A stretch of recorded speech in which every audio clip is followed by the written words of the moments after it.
We've got a brilliant panel here today. We'll be hearing from Lizzi Collinge MP for London. We'll be hearing from Alex Thomas, Programme Director at Institute for Government, as well as Alex Zur-Clark, maybe a more familiar face to those of you in the room, from Labour for a New Democracy. And hopefully we'll be joined by Alex Sobel, who is indeed the chair of the APPG for fair elections. And there are some of these floating around on your seats. Please do take one away in with the Lee Digest and proselytise afterwards. Fabulous. So I've got an opening introductory spiel here. Labour, as a Labour Party, we know that their first past the post can undermine trust in politics, and there is a heck of a lot of support out there for electoral reform amongst the public and throughout Parliament. And with our very volatile political situation at the moment, and the elections bill that's coming through Parliament at present, it's a really, relevant, prescient time to be discussing how the Labour Party can lead the way towards a fair and modern electoral system. We're going to hear in turn from each of our speakers, as you might expect, and then there will be some time for some questions at the end. I'm going to invite Lizzi first to, we still don't have an Alex Sobel, excuse me. So we're going to come to Lizzi Collinge first. And I believe you have been a very vocal advocate for a national commission into electoral reform amongst parliamentary colleagues. So we'd love you to talk a little bit about what response that idea is getting from MPs in Labour and other parties, and it'd be great to hear a bit about why you believe we need a change in this voting system. Can we have a warm round of applause to welcome our first speaker, Lizzi Collinge?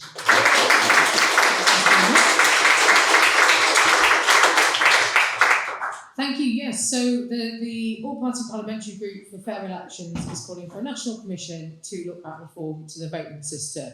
And this is something I do raise whenever I can in Parliament, not only because I think it's the right thing to do, but also it's a promise I made to people who voted for me, that I would continue to advocate for this. And I think why a national commission is the right way to go is because we're not jumping to a solution. Now, people like us might have opinions on different voting systems, might enjoy talking about Robson rotations and single transferable votes and all that stuff. Most of the public don't, you'll be unsurprised to hear. They are not nerds like us. And also, as soon as you start talking about a specific system, then everyone starts arguing and everyone starts talking, well, what about this, what about this? So actually, I think what the Commission can do can take it back to fundamentals and ask our voters, our constituents, what is it that they want from their representative system? What is it that they value in an electoral system? What is it that's important to them? And I think you take those principles from the public and then you choose a system that matches that as best there can be. Rather than leaping straight to having arguments about different systems, let's ask the public what is important to them. Let's ask experts on different voting systems in different countries. What are the benefits and what are the risks of different voting systems? And that's why I think a national commission is the right way to go, because it brings it back to the principles of democracy, to what we want to see. And we can have conversations about trade-offs, because there will be trade-offs in any electoral system. That is just true. So some people want a system that is just ultra proportional. So they want the votes cast to exactly match the representatives in Parliament. There are other people who say, well, actually, maybe there are trade-offs with proportionality with other aspects. So I have views. One of my views is I think we should have constituency MPs. I think we should have an MP that represents a geographical area. I think that relationship is really important. Different constituencies are very different. So mine is, if you haven't had the pleasure of going to Morecambe and Lunesdale, I have Morecambe, this wonderful seaside town. We're getting Eden projects in a few years. Thanks very much, Rachel, for my £50 million. I also have part of the Yorkshire Dales National Park in my constituency. I cross county boundaries between Lancashire and Cumbria. I have market towns. I have tiny hamlets. And all of those people deserve a representative who knows their area. I also like systems that rank preferences. So I like systems, other people disagree with me on this, and that's fine. I like systems that go, this person's my top choice, they're also acceptable to me, and they're also acceptable to me. actually those people are not acceptable to me and therefore I'm not going to rank them. That's something that I think is important. But what a national commission will give us the opportunity to do is have that conversation at a national level and in a sensible way that is outside the party political system. You asked as well what the reaction has been in Parliament. And I think it's mixed. I think a lot of people welcome it. They know the first past the post system is not working for us. They know it's unfair, and they know that, some quite extreme groups are now exploiting the idiosyncrasies of first past the post to get into power with a very small amount of support in the country. So I think people are seeing more and more the problems with first past the post. There are some people who think, we've got enough to be doing. Got enough to be dealing with what's going on in the country. Maybe we leave that for another day. But there's others like me who go, actually, no, what's going on in the country means this is an urgent question that needs to be addressed. And a national commission is a way of doing that that has the power to bring in ordinary people to conversations that they would never be part of normally. And bring in expertise from across the world and have that conversation about fundamentals.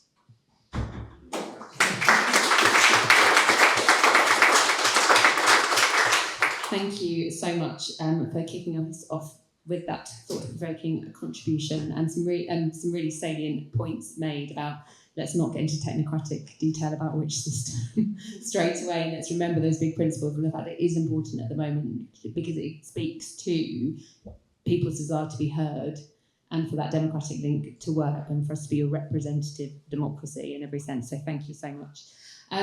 Sorry, I should have said at the beginning, I know lots of people in this room were at the PR rally yesterday. Thank you for being there. And this afternoon hopefully gives us a bit more of a chance to deep dive into the issues and hear a bit more, because I think there was lots of short, punchy, rallying, quite appropriately, speeches there. So thank you for coming back here today to look at this issue and particularly to discuss the proposals made by that APPG for fair elections for that National Commission. Brilliant. Right, I'm now going to move to Alex Thomas, who is the Programme Director at Institute for Government. So we've seen a lot of commissions, reviews and assemblies used to tackle these kind of tricky policy issues over the years. What lessons have been learned from these, and how would you apply that to any future commission about the voting system? Please, Alex. Just like that, I'll go. And sort it out. No, thank you. Thanks for having me. It's a really sort of interesting subject area. I think my role today is to be the kind of boring ex-civil servant that I am and talk about process and mechanics and do so in a very impartial way. So bear with me on that. I should say, when I was a civil servant, I was responsible for constitutional and electoral policy, including legislation in 2011 for something this room might say ill-fated referendum on AV, work with ministers, including Tom Brake, who I can see over there, coolness. So I can look from that perspective as well as from the Institute of Government. But thinking about that question and where you might go with it, I do think it's quite important to take a step back, and it was really interesting, Lizzie, there, what some of the thinking is behind this, because commissions or reviews are often, well, there are different objectives for them, and for something like this, I think there are two quite distinct objectives which will really determine the route that we go down here. Is this is this a project to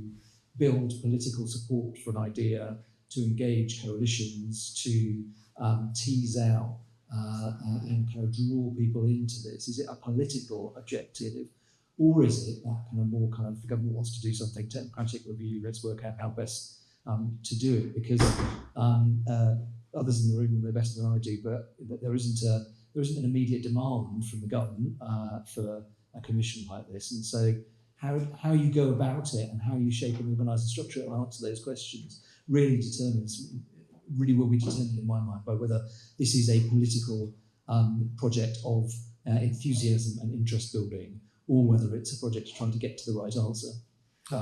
And that feels like the first question that you need to answer.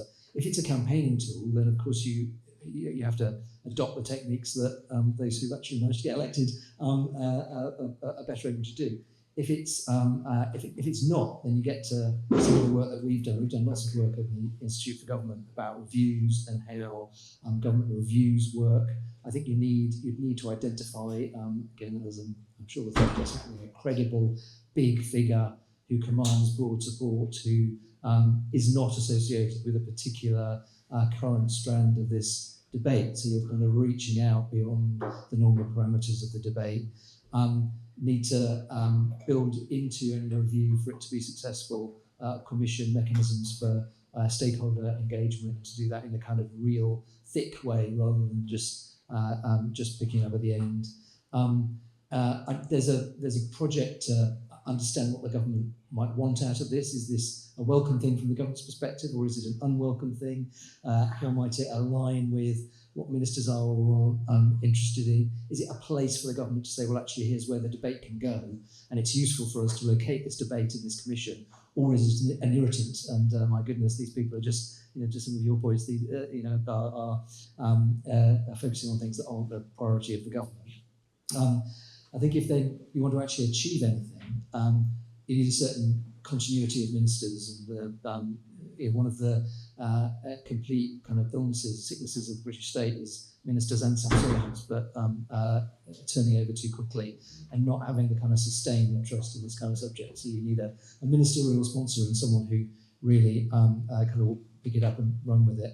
And if, as and when, we talked about it a little bit in the material, you need some brilliant civil servants, I would say this, but you need the right sort of civil servant, kind of engaged, can-do, who can actually think about some of these things in a slightly different way till they kind of crank handle. Let's just run a process that sometimes that happens. And then, my goodness, you need to think about implementation. And I hesitate to say the R word, but it would seem unlikely for anything like this to actually happen without a referendum. But how do you address the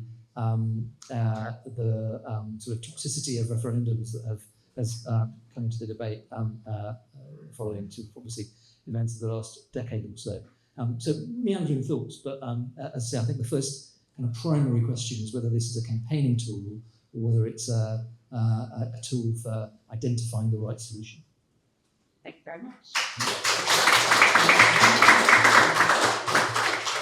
Good question. Is it a campaigning tool or a tool, yes, to identify the right solution? Very good. Thank you so much.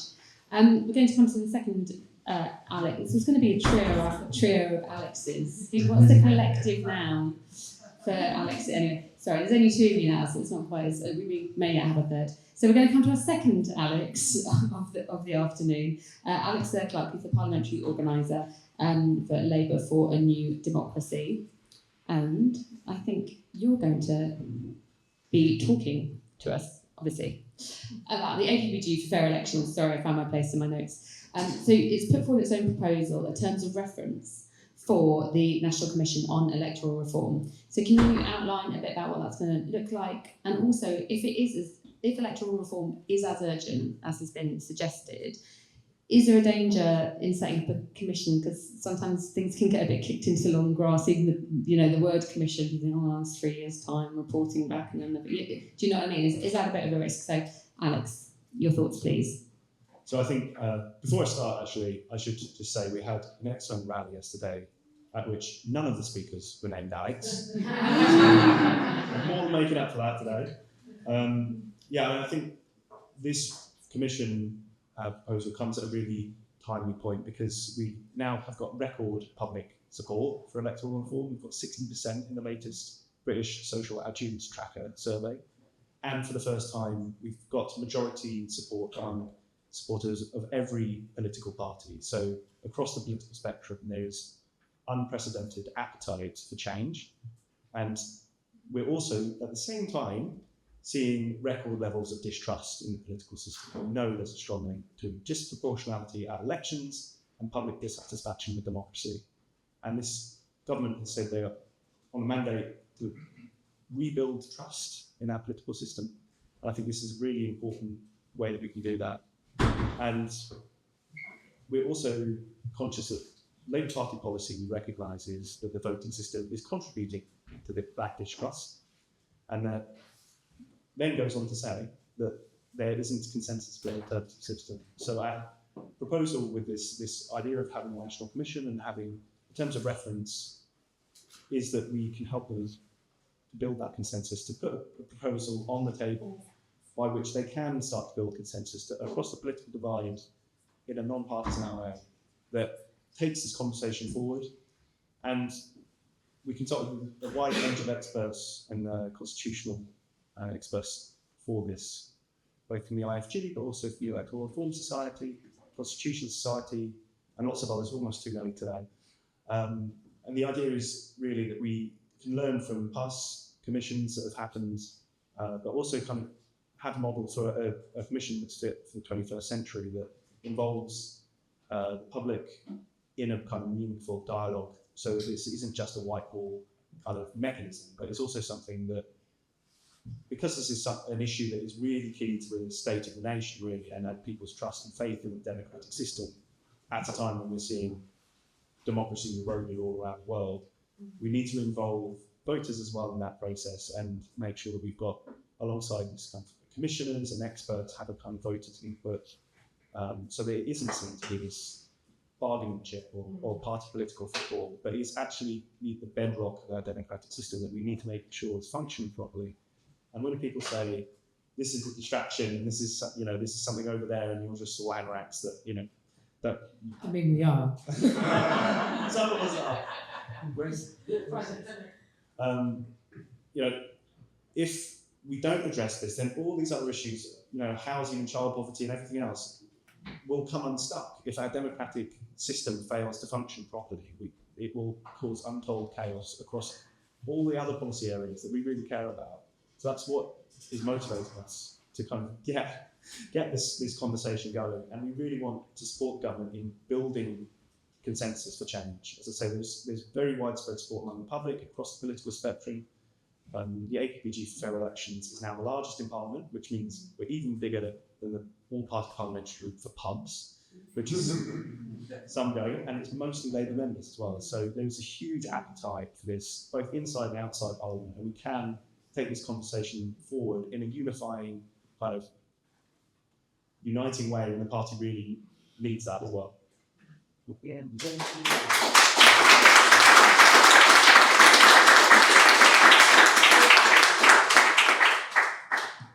Thank you so much for that, really important. You're very welcome to come in. There are seats on this side. We know it's Labour Party conference. Things are further than you thought, and you've probably got to go in 5 minutes anyway to your next range. But you're very welcome to this Fabian venue this afternoon. Please find a seat if it's more comfortable for you. Talking about Make It Count, how we can deliver electoral reform and rebuild trust in politics, particularly pressing and urgent matter at this moment.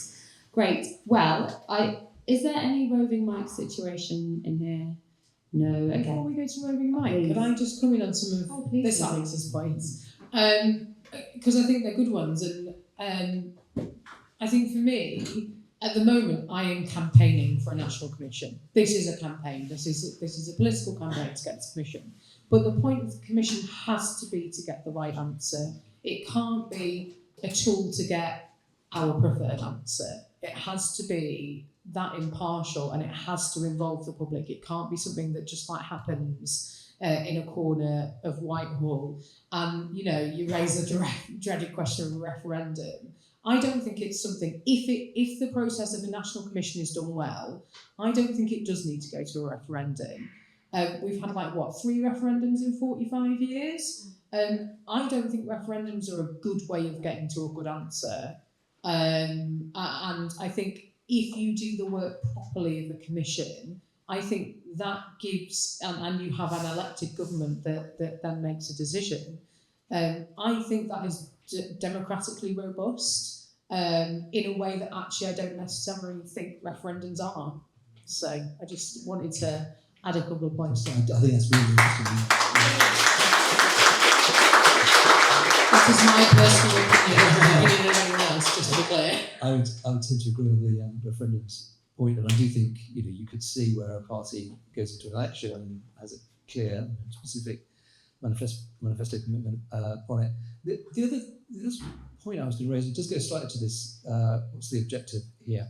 I wondered a bit when thinking about this subject whether, in terms of getting the broadest possible coalition, there is value in broadening the conversation to political reform, sort of what's wrong with our system, because the moment you talk about electoral reform, it does put it in the Ararat box and the kind of nerdy stuff, profoundly important, as I strongly believe it is, in the impartial way. But somehow this argument needs to tap into the feeling that people have about what is wrong with governments that are struggling to deliver, with a sense, sometimes justified, sometimes not, that the political system isn't, is somehow small or big C corrupted. Sort of trying to sort of draw the biggest possible coalition into that. So framework around political reform rather than electoral reform, maybe part of the way to think about it. Thank you so much. And we now have our full complement of Alex's.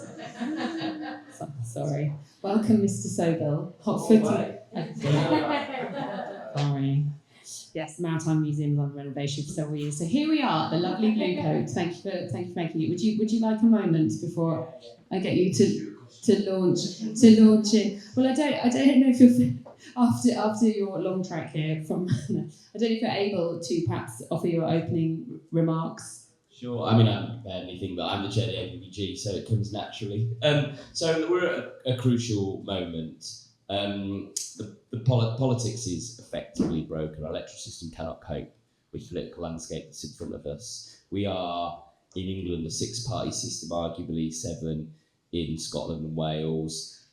We will see, at the next general election, without a change of system, MPs elected on 20, 22, 24, if we're lucky, % of the vote, which means that, taking away turnout, that means that, we'll have MPs with nearly 80% of the electors not voting for them. That's broken. That's it, we're done. That is it. That's carnage. So we need the government to wake up to this. And they are slowly waking up to this. We've got an opportunity in this next 6 months to really push for the change. And we'll have an elections bill. And there's lots of really good things in the elections bill, and we should absolutely take those on board. Votes for 16 and 17-year-olds, automatic voter registration, bit of work needed, just to work through the deal on that. Work on political donations and other issues which the APPG and fair elections are really passionate about. But there is nothing there to address the gaping hole in the middle of our electoral system. So the APPG has been working since the last general election, effectively, on developing a commission. So we're not going to say to the government, here you go, let's just change the electoral system just like that. And we're not going to have 59 varieties debate about which system of PR is the best. Well, we could have that debate, but that is a rabbit hole we should not go down. But it's about setting the commission to look at the viability of it, to look at public support, to look at systems, of course.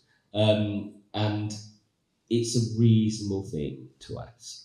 It's not the first time that the government's done this. We had Jenkins Commission, we've had other commissions, I cannot remember the names of before that. So we just need to use the political moment. And the other important thing, which I'm sure Lizzi and Alex covered, is that support for the change, even sort of light touch support, only going as far as a commission, is growing within the Parliamentary Labour Party. And people understand that it's broken. There are people who want this reform who themselves were elected on less than 30% of the vote. They understand how thin their mandate is. And so we need to build on that. We need to build on that with number 10, with the ministers. We've got a new minister, Sam Dixon, and within the broader political ecosystem. It isn't just about, it is mainly about Labour, I have to say, but it isn't just about Labour. Thank you so much. Round of applause.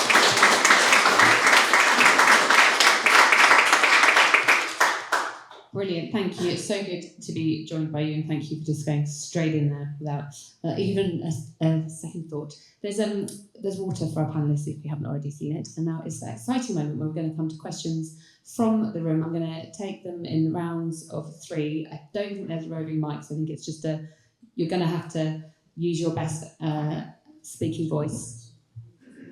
So there's a delegate at the back.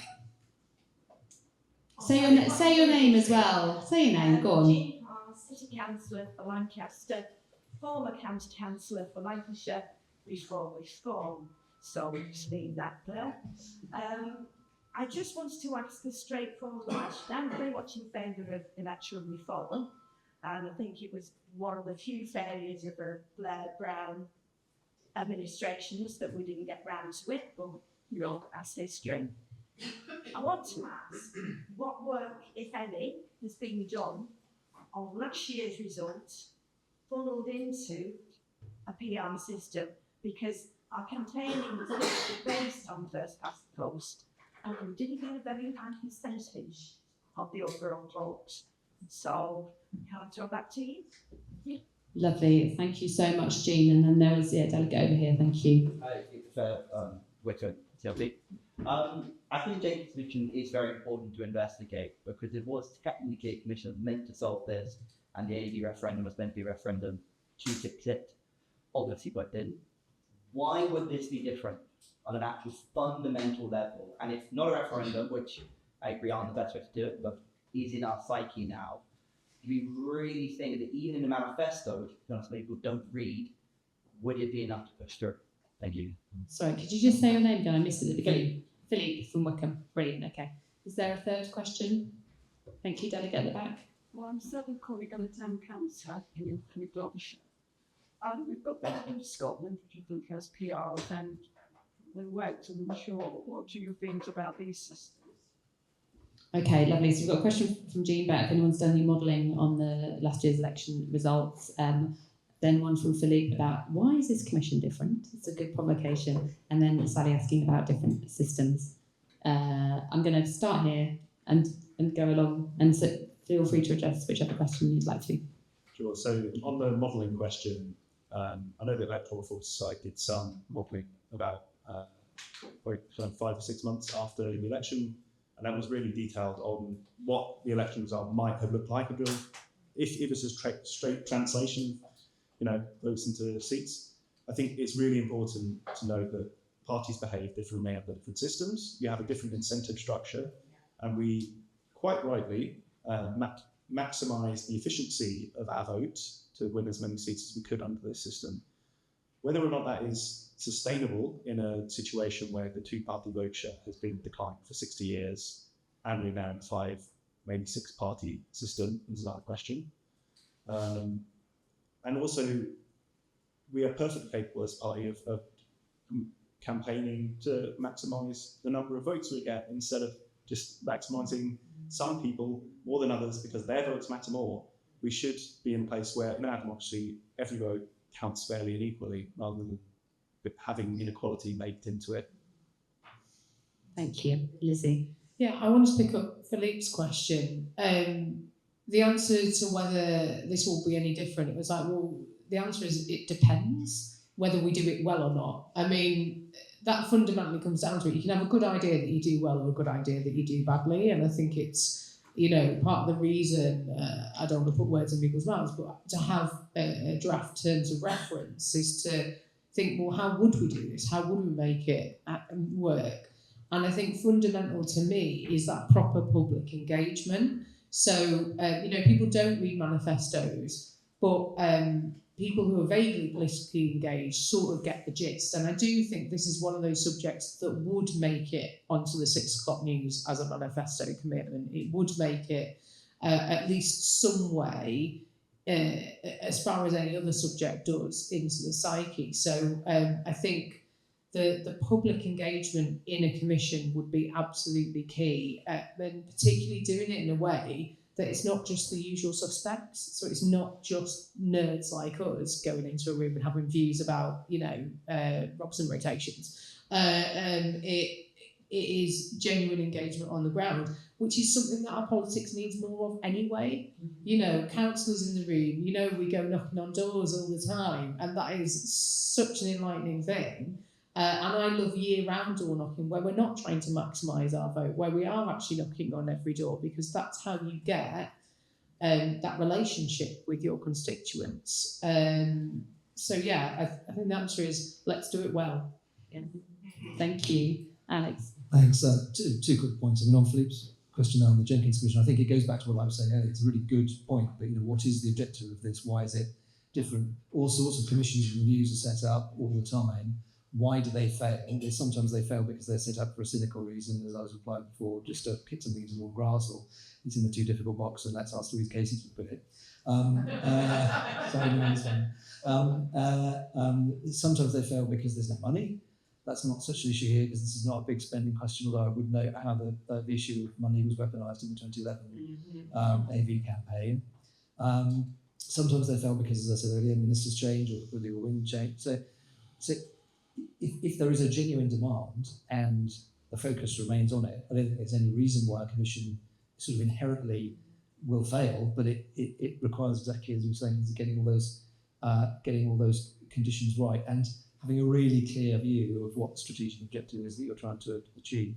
Just on the point about Scotland and Wales, I do think it's interesting how they're sort of modified proportional systems, but it's an opportunity for you to plug some work we did a couple of years ago on how the electoral system might change the actual operation of government, looking at Scotland, Wales, but also countries across the rest of the world. If you are more likely to have a coalition that requires certain adaptations that the British system has not proved itself very, the coalition, the Democrat-Tory coalition was sort of solid.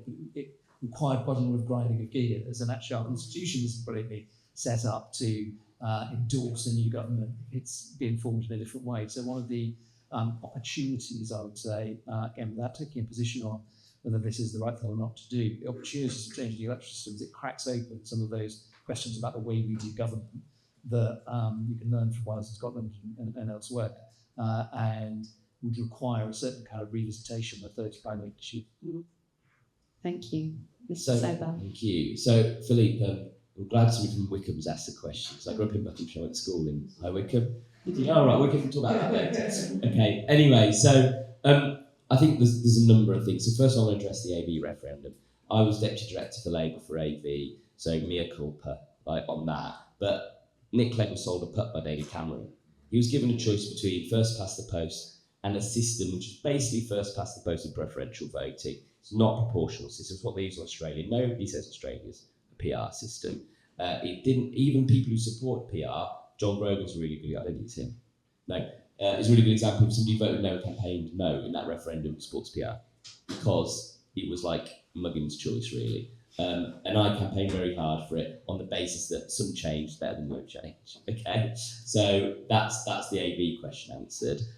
In terms of Jenkins was done in a completely different political context, and also the sort of way we do things now with citizens' assembly and public involvement is radically different. I mean, when Jenkins is commissioned, nobody owned a smartphone, right? And it was the internet, so I was using it, but it wasn't widely used, so it's a completely different context. And then in terms of Scotland and Wales, the only thing I'd say about that is there's lots of really good lessons learned from Scotland and Wales, but Scotland and Wales are different from each other and very different from Westminster. So having small unicameral parliaments or chambers is very different to a large bicameral parliament. So we're 650 seats, 650 MPs. Nobody's suggesting we change that. That would need you support all the MPs. We said, oh yeah, we'll go to PR, we'll put 100 MPs out of it. No, I'm not supporting that. We said there would be more, we might get a bit of support, but less definitely not. So the system would be different for Westminster. I'm not going to prejudge it because we have to have a commission, but the context and the system would be different. And we also have an amending chamber, the laws, which should be an amending chamber. Talk about that on a different pan. So there are lessons to learn, but it isn't going to be a direct correlation. Thank you very much. Excellent. Another round of questions, please. Brilliant. Delegate here. I'm Julie Ward. I was the Labour MEP for this region from 2014 to 2020, and I'm specific on the PR system. And I'm a member of the Labour campaign for electoral reform with the Fabians, and actually editor on the editorial board of Chartist magazine. Who supports PR. You're very welcome, Julie. I have to do that. So I really love the fact that you've called this APPG fair elections. I think that word fairness actually speaks to people in a way that perhaps talking about democracy doesn't, because I think people don't understand democracy anymore. like people don't understand first past the post. Like even people in my family, you know, who are a bit engaged, they're like, "What's first past the post? What are you talking about?" But I'd like just to hear a little bit more about how fair elections might work also for candidates, because I think in a PR system, more women get elected, more people of different diverse backgrounds get elected, and so if we could have that discussion as well, not just about fair elections for the voters, but fair elections also for candidates, for potential candidates. Thank you very much. Excellent contribution. Delegate here, please. Hi, I'm Joe from Gosport Labour, Vice Chair of Campaigns and Membership. My sort of question is that, from my lived experience, it's quite young, obviously, but still quite lived experience, that when we've had governments who come in, they like PR, they like the idea of PR, until they're in government, they've got a nice tidy majority, and then they don't like the idea of PR anymore. Now we're in a situation where Keir Starmer comes into this conference as the most unpopular Prime Minister in British electoral history. He's got reform up his backside, so to put away my nice language, and they're posing quite a worrying threat, especially in my seat, who was the third most Brexit seat in the country in the referendum. Now we come to a point where no longer is self-interest serving the government party in terms of its majority.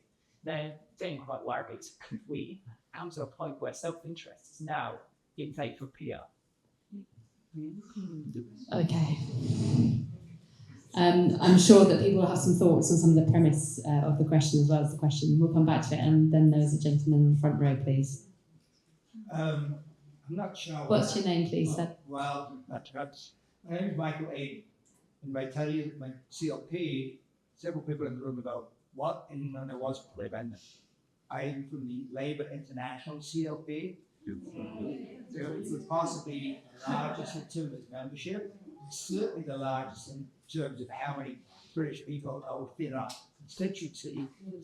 But we also are the one that doesn't have the member of parliament. So I'm not entirely sure I want to ask this question. The answer is no, just to ramp up the campaign.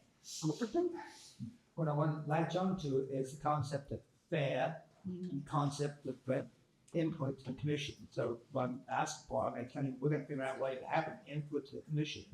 Because real quick, there's over 5 million British people living outside of Britain. Maybe 2.5 million of those are actually British to vote. I don't want to say it too nice about Tories, but that last government repealed the law that prohibited me from voting. I don't have my English, do I? I live in California, but I got to vote in the last election. The Tories repealed the 15-year barrier. So about 190,000 British people voted in the last election. Our votes diluted. I live in California. I voted in Norwich North. My member of parliament, she knows who I am now because I've communicated with her. Initially, I had no idea who I was. What I want to know is, how do we get to have fairness and representation? How do we get that issue heard by the commission? We're going to find a way to get it to you. But I just want to raise that issue. Every time I talk to people about it, really? You can do that? There are 17 countries that will have direct representation. France, Spain, Ecuador. It's all right, you don't need to install 17. It's a point well made. So thank you, Michael. Really appreciate that. And you've got an excellent Alice MacDonald, your MP. Excellent MP. There we go. Right, so we're going to work our way this way through. So we've got this question around how is it fair for candidates, fairness point for candidates, from Julie, and then Joe with his spicy question. Is it the time now to, is it going to be in the self-interest of the government to do electoral reform? And then finally, Michael's contribution about how the international community can vote and is represented. So, hi Julie. The reality of fair election APPG isn't just about PR. So we have 3 legs to our stool. So just about sits up.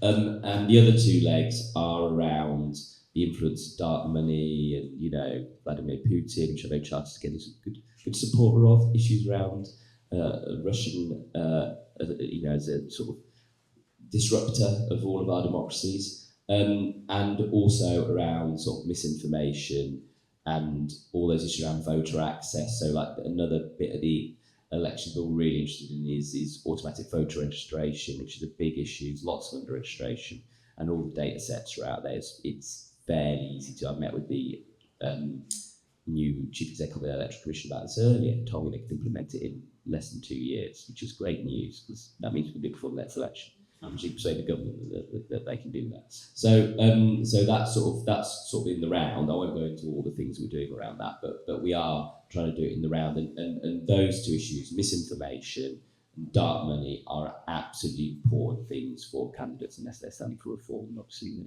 quite should keep those things going.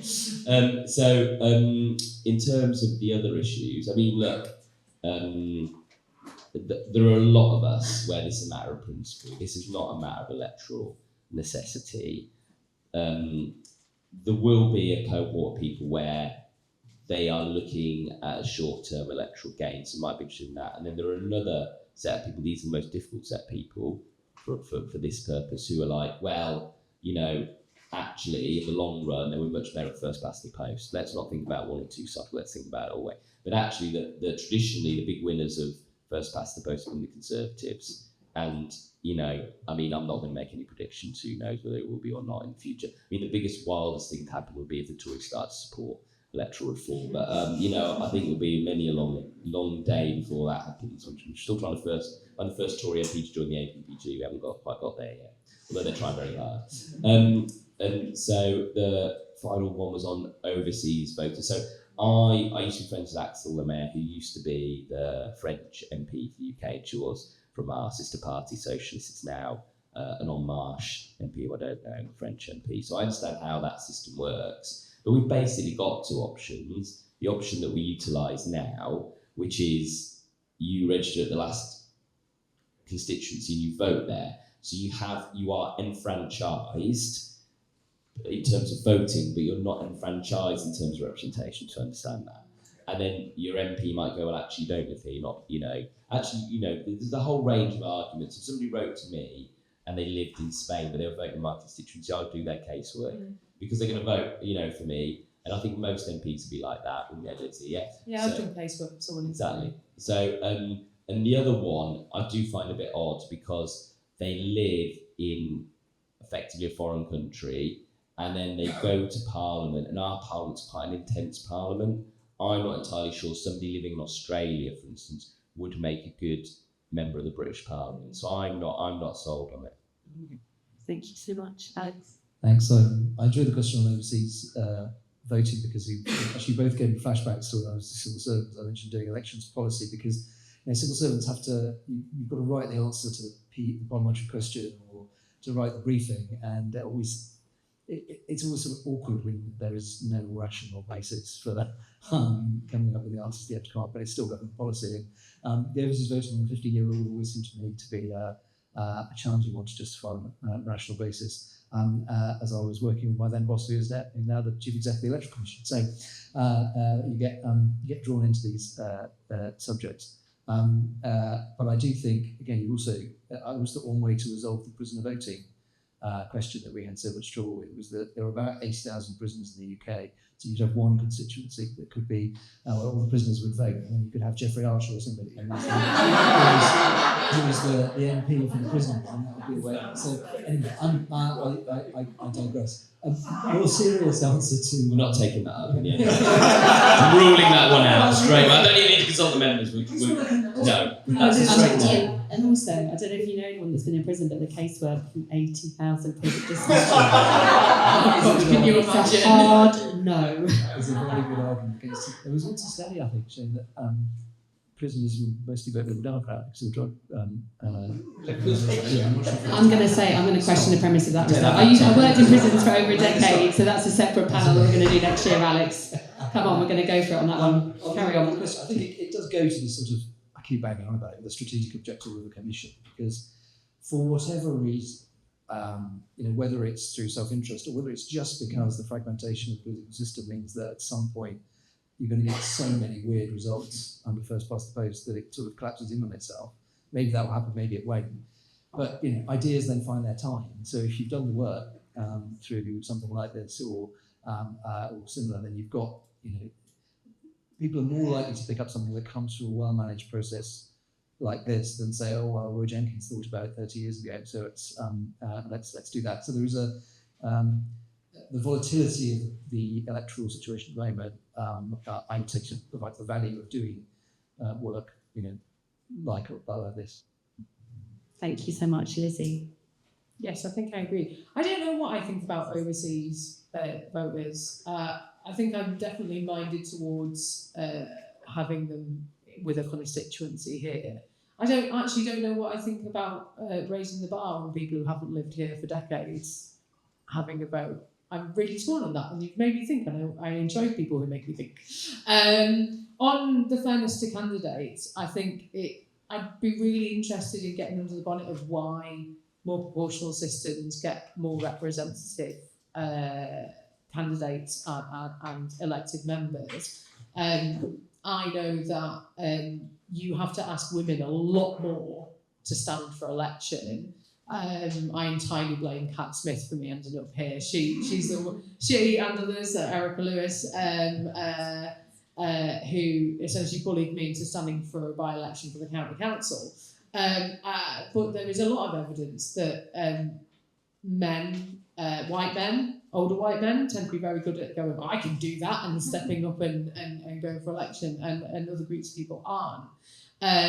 So I'd be interested to know if it is something inherent in that system that will always get that result, or whether it's the type of democracies that implement more proportional systems also implement other things that allow a more representative base of candidates. And I don't know what the answer to that is, but we should find out, because although our parliament now is a lot more representative than it was starting from a pretty low bar. So, I'd be really interested in understanding a bit more about that. I don't know what the answer is, but I think it's an important question to ask, the important thing to action, because if you don't have representative bodies that represent everyone in the country, you will make bad law. And we saw that under the last government a lot. Yeah, thank you so much, Alex. So I have the benefit of not being an MP or a former civil servant, so I'm going to take that spicy question about self-interest for the Labour Party and the electoral system. So I think the 34% landslide, which I'm very glad that Labour is now in government, has been described as a loveliest landslide. And part of the issue, I think, with that is that every government needs to be able to come in and do some unpopular stuff in order to kick stuff into action. The trouble is, if you haven't got any kind of wiggle room, you're dancing on the head of a pin. And this system has created instability for political parties, for government. There's a great bit of research recently from Make Votes Matter, which looks at how long ministers and prime ministers and governments serve under PR systems and under first past the post systems. And under first past the post, ministers are in office over a year less on average. Prime ministers are years less on average under first past the post. And that kind of instability is hardwired into the political system. And we're seeing, that accelerate. And I think one of the conditions for this terms of reference is that we hope that this can be run within a year, because we really rapidly need to get to grips with this, give the government options on what to do, and they may well be very thankful to have those options in a couple of years' time if the polls continue the way they are. I would love to see them improve. But there is no sign, as I say, the two-party vote share has been declining for 60 years. We are going to continue in all likelihood to see multi-party politics increase. In the last local elections, we saw councillors elected on 18% votes. I think over the next few months, the government really needs to look seriously at these proposals and give themselves options ahead of the next general election. And then, be it a referendum, be it a manifesto commitment, they can, find some way to make this happen. And we may be thankful for it as a party, rather than just allowing this situation to get worse and worse and not having an answer as progressives to how we renew democracy. Thank you very much. Round of applause for those answers. I can see there are many keen hands raised, but I'm sorry, we're coming to the section where I'm going to ask the panellists for their closing thoughts, because we're running a tight ship here, people. And I don't want them to be late for their next thing. I'm just going to start at this end. I'm going to come back to you, actually, please, mix it up. And if all of you could kind of, in summary, in approximately 30 seconds, say what you think that Labour and the government would stand to gain if they delivered a thorough, well-run commission on the electoral system. So I think fundamentally we're seeing the emergence of a multi-party system, as I say, and we really need to get to grips with that and provide progressives with a long-term, sustainable future. I think first past the post is increasingly forcing us to erode our base in order to appeal to swing voters in marginal constituencies. We really need to put the party on a sustainable footing and appeal to voters everywhere and be able to restore trust in democracy at a time when it is really fragmented. Thank you. Thank you, Alex. Zur-Clark. Lizzi. In addition to that, I think that what we would have is a legacy of strengthening democracy. So as a new MP in a very marginal seat, I'm already thinking about my legacy because I might not be here in 5 years' time. And I think if the Labour government can deliver a well-run national commission that gives us a solid, well-supported answer to how to have a fair electoral system, that's a heck of a legacy that will be talked about for a long time. Thank you so much, Lizzi. So it's very on that and on what I said a moment ago, I think, which is that sometimes it's really useful to have, often it's a pejorative phrase saying something sitting on the shelf, but actually sometimes it's quite useful to have something on the shelf that meets the moment. And if the political fragmentation continues, if something happens, whether it's an election result or something else that makes this a kind of profound moment for electoral change, then having a well thought through piece of work that exists is clearly of enormous benefit. And civil service work. Thank you. Round of applause. And then to our APPG chair, Alex Sobel. So what I think the Commission will deliver is a